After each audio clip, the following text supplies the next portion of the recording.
As-salatu was-salamu alayka ya Rasulullah. As-salatu was-salamu alayka ya Habiballah.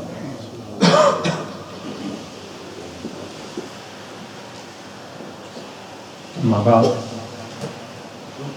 أعوذ بالله من الشيطان الرجيم بسم الله الرحمن الرحيم فإذا سويته ونفخت فيه من روحي فدعوا له ساجدين.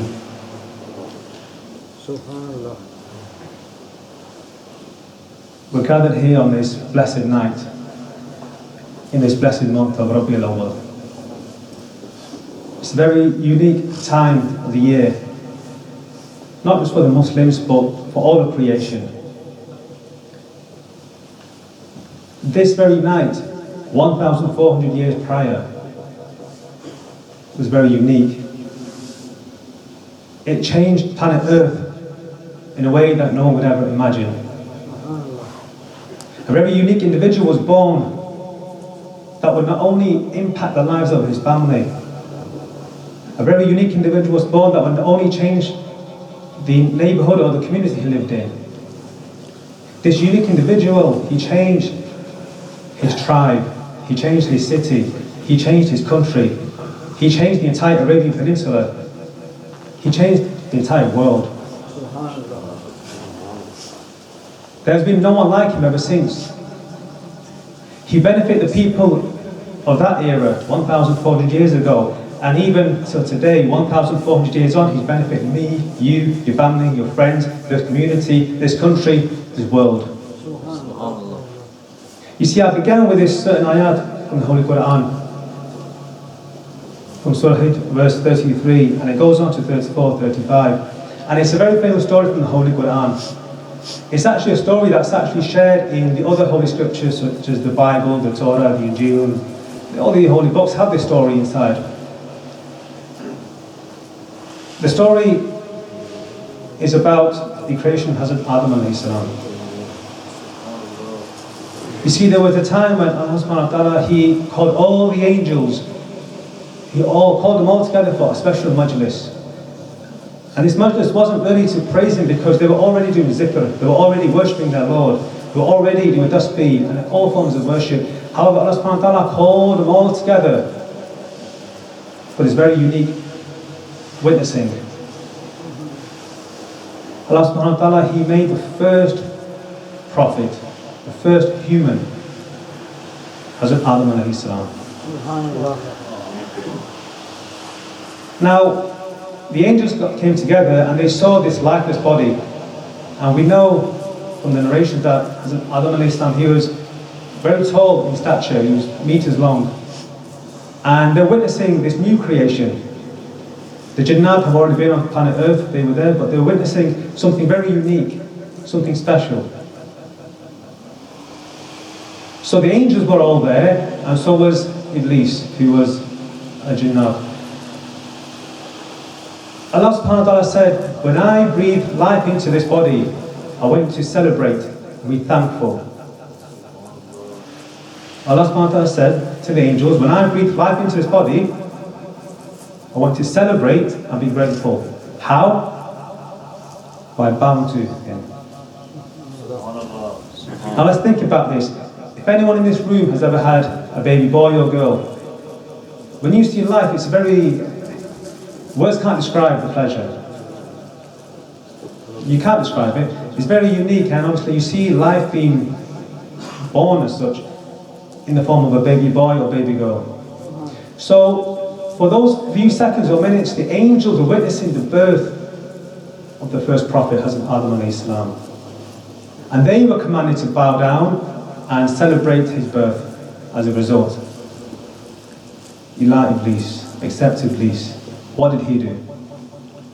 He didn't want to celebrate the birth of the Prophet Adam alayhi salam. Now, to cut a long story short, he made excuses and he started to argue with his Lord, and ultimately he was expelled from the heavens. And afterwards, we see, as a result of not celebrating the birth of the Prophet Adam alayhi salam, he became known as Satan, Shaitan, and all these other names that he has these days. Now this is a very famous story, like I said, from our Holy Quran, the highest source of any legal ruling in our religion. You know, people say, oh, the Mawlid, you shouldn't celebrate, there's this hadith and Sahaba, they ask why do you celebrate the Mawlid. We celebrate Mawlid because Allah subhanahu wa ta'ala celebrates the Mawlid. Subhanallah. I have just mentioned the story of Hazrat Adam alayhi salam. Yes, he was the first prophet and we love him, of course. But where's his station and where's our Ibrahim sallallahu alayhi wa sallam station? Subhanallah. Doesn't it make sense that we celebrate his birthday? We celebrate the birth of our own child, baby boy or girl. How we do akikah? We sacrifice a lamb. If it's a baby boy, 2 lambs, and a girl, 1 lamb. We celebrate their birthdays. Shouldn't we celebrate our Pyare Nabi sallallahu alayhi wa sallam? Subhanallah. I think we should just use this sometimes. And no one can argue, this story is there. It's been there for 1400 years. No one can argue with this. If anyone doesn't want to celebrate it, then they actually follow the Shaitanic path, because that's what Iblis did. He refused to celebrate the birthday of the Prophet of God. So, you know, people argue with this. Look, if you don't want to celebrate it, at least don't oppose it.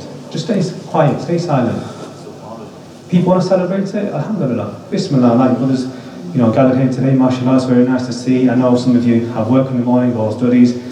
But you know, you're sacrificing this time because of your muhabbat for your Prophet, sallallahu alaihi wasallam. This is the least we can do. We cannot repay the sacrifices he made for us, but this is the least we can do. If you're still not convinced that the Mawlid is a good thing to do and it's the right thing to do, let's think about this. Now I mentioned the birth of a baby boy and baby girl. This is what the Sharia says. The sacred law commands us to celebrate the birth of our own children. Okay, if you can't afford the sacrifice of a lamb, okay, that's fine. It's not part of the church. No, it's sunnah. You see, people really, you should ask yourself, what is celebration of the birth? It's gratitude, it's shukr. Someone gives you money, you're grateful to them. Someone gives you help and your car breaks down, you're grateful to them. Our Pyare Nabi sallallahu alaihi wasallam did far more for all of us combined than we can ever do for him. Shouldn't we be grateful? The fact that he was born, he was a rahmah to all of creation, not just to the humans, to the jannat, the animals, the plants, the rocks, everything in the earth, he was a mercy for.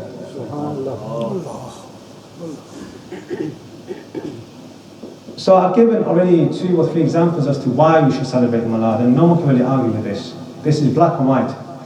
Now, in the limited time I have, I'm going to just briefly touch upon his life, because to celebrate his birth is a very good thing, alhamdulillah, yes, but we should all look at his life, because it's through his life we will see the lessons we can learn.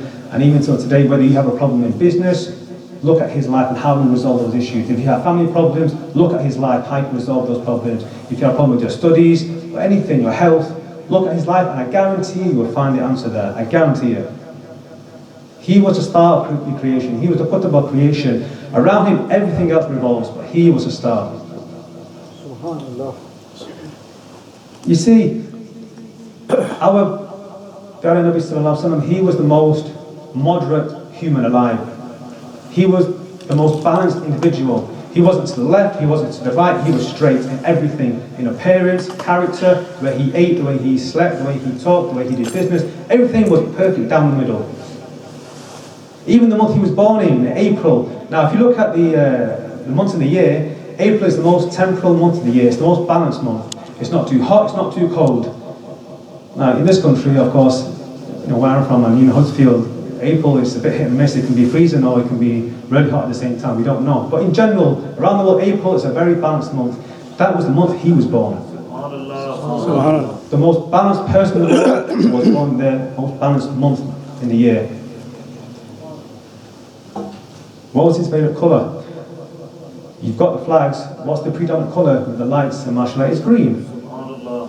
Now if you look at the entire colour spectrum, look at the colours of the rainbow. If you put them all together and half it, look at the middle colour. What's the middle colour? Green. Anyone studying GCSE biology or anything about photosynthesis? I'm hoping some of the young brothers say photosynthesis. What's that in biology? Then we want to share plants. It's to do with plants. It actually comes from two Greek words, photosynthesis. Photo means light. Synthesis is life-making. The colour green, the very favourite colour of our Nabi is about making life. Look at his blessed masjid in Medina Sharif, the dome. The people that designed it, they had hikmah, they had wisdom, they painted it green. So, we talked a bit about when he was born, some of his personal favourites, his characteristics, but I'll give you just one more characteristic, and really I can't stand here and do justice about how he was. Really I can't. I can only give you small flavours, small taste. Now I've already said he was a mercy towards all creation, for the humans, for Jinnat, the plants, the animals. He had the biggest heart of all of us. Subhanallah. He was thinking about the people of his time and the people towards the end of time. You read any of his hadith, any of them, and you will find some hadith that have nothing to do with the Sahaba. They have nothing to do with them. They have nothing to do with Tabi'in or Tabi'in. They were to do with the people like me and you and our families and our friends. People towards the end of time. That's how far his heart was reaching out for. Subhanallah. He's saving us as much as he's saving the people of his time. Now in 2001 I was working on Radio Ramadan in Manchester, and working on the radio station. I was new to the industry, and I met an Algerian brother, and he told me one thing I'll never forget. He said, brother, listen, because I was very young at the time, he said, listen, when you work on the radio, obviously the audience can't see you. They can't see your hand movements like I'm doing now. They can't see your facial gestures. He said, well, listen, there's one thing. I'll give you one sunnah to follow. Well, listen to this. He says, whatever comes from the tongue goes to the ears, but whatever comes from the heart goes to the heart. Subhanallah. I'll say that again if you didn't get me. He said, whatever comes from the tongue goes to the ears, whatever comes from the heart goes to the heart. You read any of the hadith, any of them, you'll feel the connection. You'll feel that our Prophet said those words from the heart. Subhanallah. They were not mere words. Don't take his hadith lightly. They were very heavy words that have a great wazn behind them. What about the 5 pillars of Islam? The 5 pillars. Can someone just quickly run through the 5 pillars for me, please? Just give me the names, then I'll go into it. Shahada, Salah, Ramadan, Saum, Hajj. So in English, excuse me, I have a bit of a funny throat, so I might cough again, so please, I ask for your forgiveness. So, now, it's easy for me to stand here and say, yes, the 5 pillars of Islam are fantastic, this and this, but let's just take a step back for a second. Let's just take a step back and look at what the 5 pillars represent in one way, and the benefit they have, not just for the Muslims, no, for all of humanity. What do the 5 pillars represent, and what did they bring to human civilization? The zakat, the 2.5% we pay from our savings, what did that do? It actually brought a brand new economy into the world. It brought an economy that was very unique, and unfortunately in today's society they're doing the opposite, because the zakat bridges the gap between the poor and the rich. You have the poor here and the rich. Now unfortunately today the gap's become bigger and bigger. This is the problem with competitive capitalism, as they call it. But the zakat, the whole economy, brings that gap closer. So even the poor people, Muslim and non-Muslim, they're elevated. Poverty was not really an issue back then. Once this was in place, no. So the zakat itself, like I said, I'm just talking from a financial perspective. I'm not going to talk about the sawab you get in this life and the next. No, we know that's true, yes, of course it is, but I'm taking a step back, because I don't want people to say, well, he's a Muslim and of course he's going to take sides, and well, obviously I am, yes, but I'm just giving you a view from someone who's just looking at it monetarily, looking at it from a money perspective. So even this country, even in this world today, if this system was implemented properly, as laid down 1,400 years ago, poverty will not be an issue. You will not have people starving anywhere in the world, really. 2.5% is not much. 2.5%, it's not much. What about the prayer itself, the 5 daily prayers? What are the prayers? The way we pray is very unique, because it's the only real prayer that actually involved the physical movement combined with the spiritual focus and the focus on the lips as well as the heart. You see, the prayer was something so special that even today the non-Muslims have emulated it for their own personal gain. You see, the prayer, it broke down these social barriers of the rich and the poor. You look at the prayer today, you can have a king praying alongside a servant. Because money, social status, these things don't matter in front of Allah subhanahu wa ta'ala. It's about taqwa, it's about piety, it's about the condition of your heart. I saw in Dubai, I got married in Dubai, my wife's from there, and we saw there was a multi-billionaire. He had this big skyscraper and he's reading namaz behind the janitor. And what's the janitor financially compared to the billionaire? He was nothing. But when it came to taqwa, even the billionaire acknowledged this person has the right to lead the namaz. So the prayer, it broke down these social barriers. It said it doesn't matter where you're from, who you are. Nare Takbir, Allahu Akbar, Nare Risalat, Ya Rasulullah, Nare Risalat, Ya Rasulullah, Nare Haidari, Ya Ali, Jashan Eid Milad al-Nabi. Zindabad. So the prayer was something very unique and it broke down these social barriers. Now, if you ever watch the TV and you see the armed forces, especially in this country, you see the marching, you know, the nice uniform and the march as one, where do you think they got that from? Now, a lot of people don't know this. Any of the modern armed forces, when they march as one, when they have the rifle here and they march, this actually came from the prayer. See, the non-Muslims, they saw the Muslims praying as one. And how do we pray? We stand in one line, we move as one, we go down as one, stand up as one, we recite as one as well, in one way. Our heels are in line, so we're in a perfect order. The non-Muslims saw this and they applied this to their own material benefit for the armed forces. So when they march, they took this from the Muslims. Where else did they get this from? They didn't have this. So even the non-Muslims, they actually acknowledge that this came from Islam and this came from none other than the Prophet Muhammad sallallahu alaihi wasallam. Subhanallah. What about fasting? Now, obviously, most of us probably just fast in the blessed month of Ramadan. Okay, alhamdulillah, that's a good thing. What did fasting do to the moral condition of people? It showed how strong humans can be when they want to be. It showed that you can go out, water or food for 12, 15, 18 hours a day. In this country, the last Ramadan, it was about 17 hours or so. It shows, look, you are better than you think you are. We're not lonely creatures as such. If you want to do something, you put your heart into it, you can do it. You can abstain from legitimate relations with your partners. You can abstain from food and water. It can be done. Now, if anyone here works with non-Muslims, every year I guarantee they'll say to you, oh, you can't even drink water. Everyone, no, you can't drink water. Oh, I can't do that. I can't survive without tea and biscuits. But the fasting itself, it elevates the moral condition of the individual. It says, look, you have the strength to do so much more in life that you don't even need food and water for so many hours. You can go about your daily business, run your business, do your jobs, spend time with your family without these things if you really want to. And what about the spirit of sacrifice? It teaches us how to sacrifice.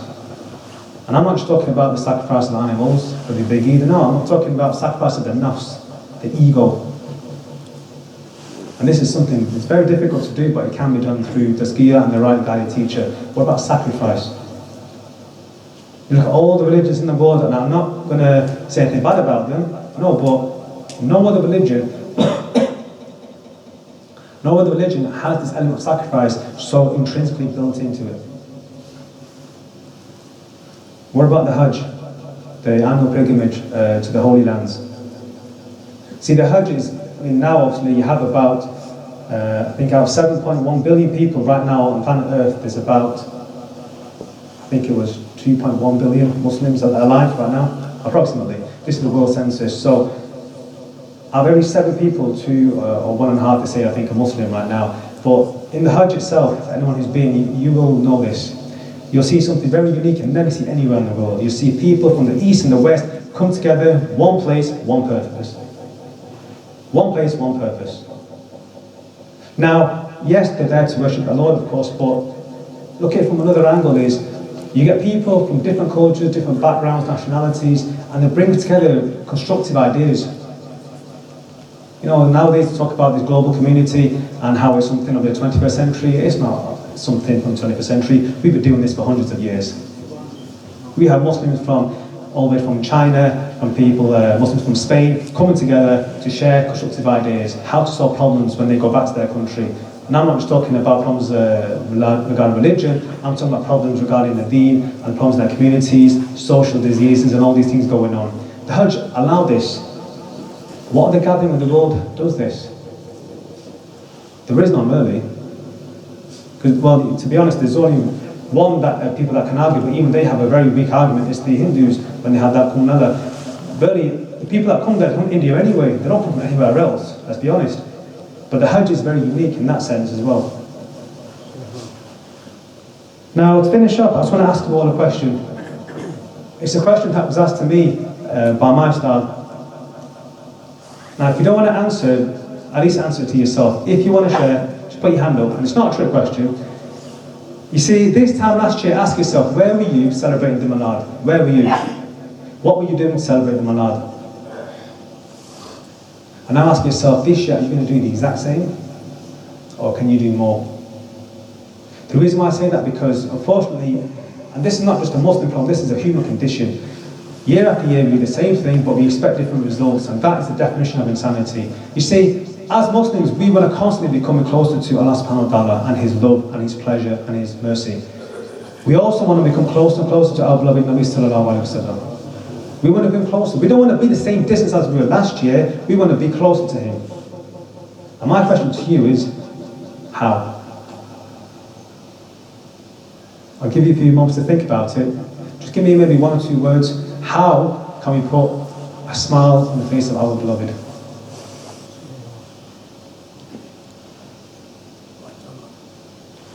I'll give you a clue. Some of you have already done this while I was sat here today.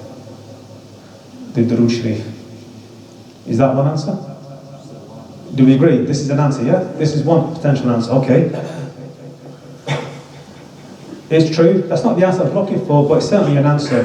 Now, the Durood Sharif is a fantastic thing. We should never stop this. Of course, we should send peace and blessings upon him. But listen, when I say, when you do the Durood Sharif, don't let it just be an action of the tongue. Don't let it just be lip service. No. The Shia teaches us something that this is a good organ to master and speak of goodness like the Durood Sharif is fantastic. But don't stop it at the tongue. Take the Durood Sharif down to here. Speak from here. That's sometimes more valuable than this. So if you're going to read the Durood Sharif, which I highly encourage you to do, please don't stop here. Don't let it just be, you know, like a parrot fashion. That's what parrots do, really. No, we're insan, we're humans. We want to speak from here. Think back to what I said before. What comes from the mouth goes to the ears. What comes from the heart goes to the heart. There's one more thing, even bigger than the Durood Sharif. And I guarantee you actually all know the answer, but you haven't thought about it yet. I'll give you a few seconds.